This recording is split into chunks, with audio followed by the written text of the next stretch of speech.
I did. I think you said you watched this one as well, the Harry Potter reunion. Yes, I took my time to So watch it. I Return didn't to watch it. Hogwarts. Yeah, I didn't watch it immediately when it first dropped, but I checked it out in the last week or so. Yeah, I watched it the day it came out, and it was the perfect level of like nostalgic, happy viewing the day after New Year's Eve. So it was nice to kind of just hang out there with the pizza and kind of have the flashbacks of watching all the movies when they came out. What did you think of it? I liked it. Yeah, I really liked it. It sort of, I think the coolest thing was just seeing Ron, Hermione, and Harry come back together and just get to sit down and chat about their experiences because, yeah, like they said, they spent, 10 years together, basically just grew up together making these movies and working with some of the top tier British acting talent without sort of even realizing how special that was for a lot of them. Yeah, and like for me at the end of it, I felt like I was waiting the whole time for them to be like, this scandal happened or that scandal happened. It was just so nice that everyone kind of got to the end of it and everyone was respectful to each other and everyone got along. Like there wasn't any big, other than sort of every boy in there being like in the background in love with Emma Watson, and then her just saying that she loved them like a brother over and over and over again. Other than that, it felt like there was no real drama. Like it was just they all had a good time. They all made these really great movies. I think other than the directors changing, it seemed really, really good.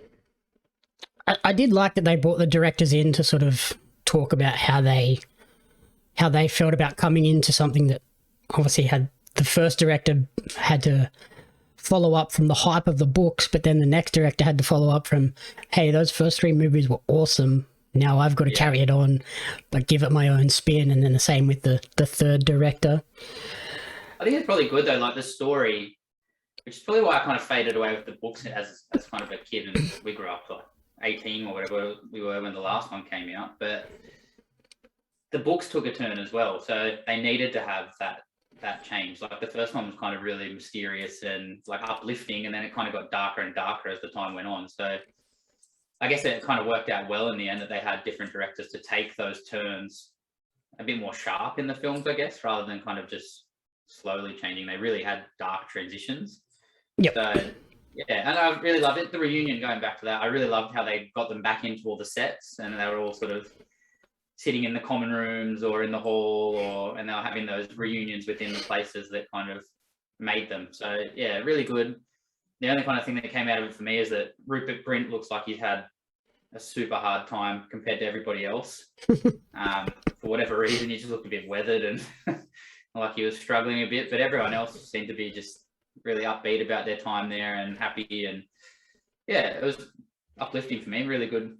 Happy to watch. Sad to see how many of them passed away, actually. Yeah, that was probably the hardest part, seeing just how many people are gone. And I think it was good that they did it on the 20-year anniversary of the first movie coming out rather than the 20-year anniversary of the last movie coming out, because if they'd done that in another 10 years' time, there would have been a lot more added to that list, I feel, which would have been very sad. There would have pretty much only been Ron, Hermione, and the kids. Yeah, I guess the only drama that they did have, which isn't any fault of people from the movie, but I found that they dealt with it quite well, was obviously having to have had the input from J.K. Rowling in there. But in the time since they filmed the interview to now, she's come out as quite a racist, sort of transphobic person. So I think they managed that pretty well, sort of making sure they had the little kind of writing come up filmed in 2018 or whatever it was, and having her there but distancing themselves at the same time. Because I mean, they were part of a story that had a lot of those undertones that seemed to be fine in 2002, whatever it was, but not so fine now. So I think they walked that line really well and kind of addressed it without addressing it. Yeah, it would have been very weird if they just totally ignored her and excluded her from this. So I think putting in the old interview from 2018 or 2019 was the way to go. It let them sort of include her thoughts on the movie and how special it was to the world, really, without having her there live currently. Yeah, crazy that she told Alan Rickman how Snape was going to kind of end before she even written the books and told everyone. Yeah, that was funny. That he had the inside track on how the story was going to end, and no one else did, and he wouldn't tell anyone. Yeah, well played. Especially when people were like asking him, like, "Why did you play that scene that way?" And he's like, "Don't worry, you'll find out." Yeah, it was really good. I really enjoyed it. I did find a funny little fact though when I was just kind of having a look at it afterwards that, you know, they kind of got a bit of nostalgia going and they played different sort of childhood photos and things of different people as it was rolling. They actually used a photo of Emma Roberts. So she's the actress or the actor out of American Horror Story, and one of her childhood photos, and put it up as Emma Watson.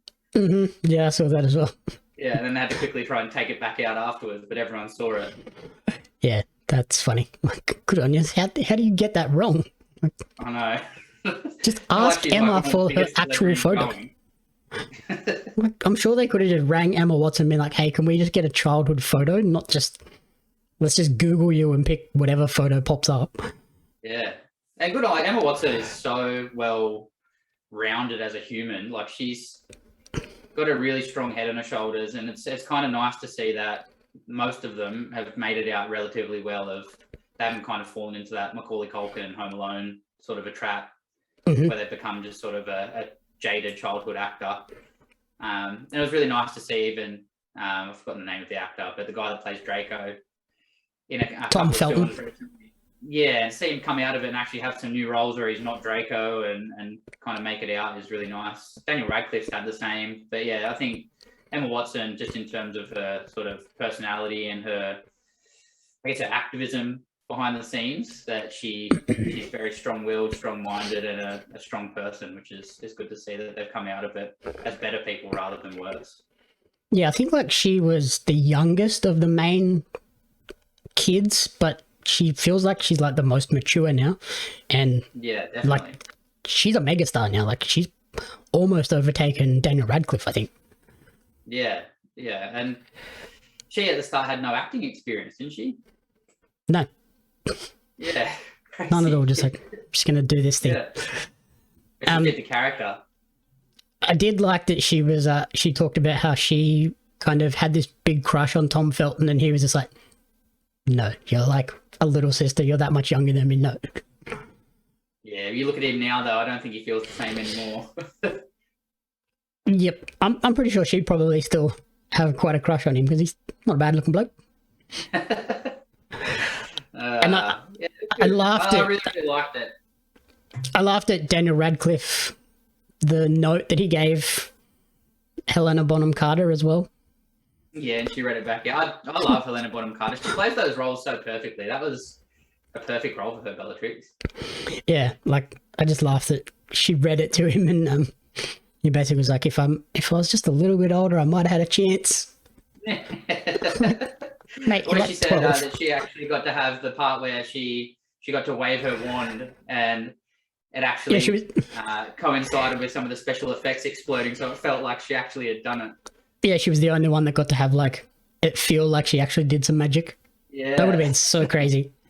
Yeah, and I laughed at a lot of nice insights into the films over the years and into the actors and the characters. I was a bit worried going into it that it was going to have the feel of the Friends reunion, which was kind of a bit too Hollywood, and Justin Bieber comes out randomly and things like that. Like, it really didn't do that, and it kind of took it away from a talk show and into a heartfelt interview sort of a situation. And I 100% liked it better than the Friends one.